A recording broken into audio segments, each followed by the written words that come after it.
Bonsoir, alors c'est Scarlett. Donc là, je vais faire une vidéo pour parler d'un hashtag que je mets souvent dans mes posts et qui se prénomme le mouvement de l'acceptation.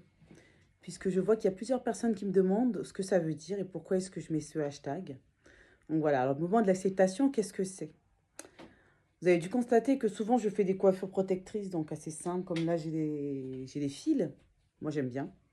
Et c'est vrai que souvent, les gens, ils me disent: «Oh, t'es bien coiffée, tout ça?» Ou on me dit des fois, même envoyer des messages, on me dit: «Mais t'es sérieuse avec ta coiffure?» Je dis: «Bah oui, je suis sérieuse avec ma coiffure, je l'aime bien, moi, ma coiffure.» Et en fin de compte, c'est vrai que le mouvement de l'acceptation, c'est quoi? C'est un mouvement que j'ai mis en place.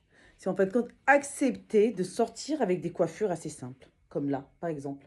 C'est vrai qu'il y a beaucoup de gens qui n'acceptent pas de se dire que leurs cheveux sont beaux, ils sont naturels, mais ils sont très beaux. Donc les cheveux afro sont aussi des cheveux très très beaux. Et c'est vrai que, voilà, là je suis coiffée.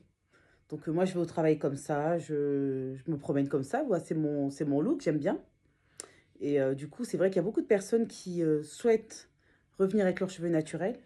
Malheureusement, ils savent pas comment se coiffer. Et du coup, on me dit, mais comment je vais faire aussi pour aller travailler ou dans la rue, ou si j'ai un rendez-vous, même un rendez-vous sentimental. Parce que se pointer comme ça, les gens, je sais pas, pour eux, ça paraît bizarre. Mais non. C'est vrai que je vais pas mentir, au début, quand j'ai enlevé mes tissages, tout ça, parce que je faisais beaucoup de tissages. Je ne critique pas les tissages parce que j'aime beaucoup, je trouve ça très très joli. Après, moi, c'est mon choix personnel. J'ai décidé d'arrêter. Et après, il y a d'autres personnes qui le font et franchement, waouh, c'est beau. Donc voilà, moi, je ne critique pas les coiffures. Chaque coiffure est belle. Mais c'est vrai que j'ai décidé de rester avec mes cheveux naturels. Et je me rappelle, c'était pendant les vacances. Et donc, je me suis dit, waouh, je vais reprendre le boulot, mais comment je vais faire avec ma coiffure, tu vois? Parce que là, j'ai des fils, c'est bien beau, tout ça, j'aime bien. Mais au boulot, mes collègues m'ont jamais vu comme ça. Voilà, personne m'a déjà vu comme ça. Et donc là, je me suis dit, bah écoute, je vais y aller comme ça, tant pis, on y va. Et j'ai été au boulot, franchement. J'en ai parlé avec mes collègues et tout, on m'a dit, mais ça te va trop bien. En fait, quand ta coiffure, je préfère celle-là qu'avant.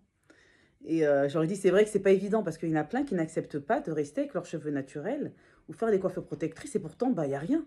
Moi, on me voit comme ça dans la rue, est-ce qu'on va me trouver bizarre? Non. Et c'est ça le mouvement de l'acceptation. C'est accepter de se dire qu'on a des très beaux cheveux, que les cheveux crépus, c'est une nature différente. Il y a les cheveux lisses, les cheveux frisés, nous on a les cheveux crépus. Mais les cheveux crépus sont aussi beaux que les autres cheveux. Après, il faut savoir en prendre soin. Il faut savoir s'en occuper. Et il faut savoir aussi accepter de se dire que waouh, je suis belle comme ça. C'est vrai que souvent, c'est un peu dans nos cultures, hein.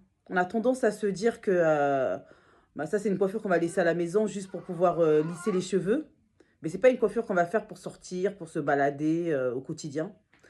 Et c'est vrai que moi, maintenant, je fais souvent ce type de coiffure, quoi. Parce que vous avez dû voir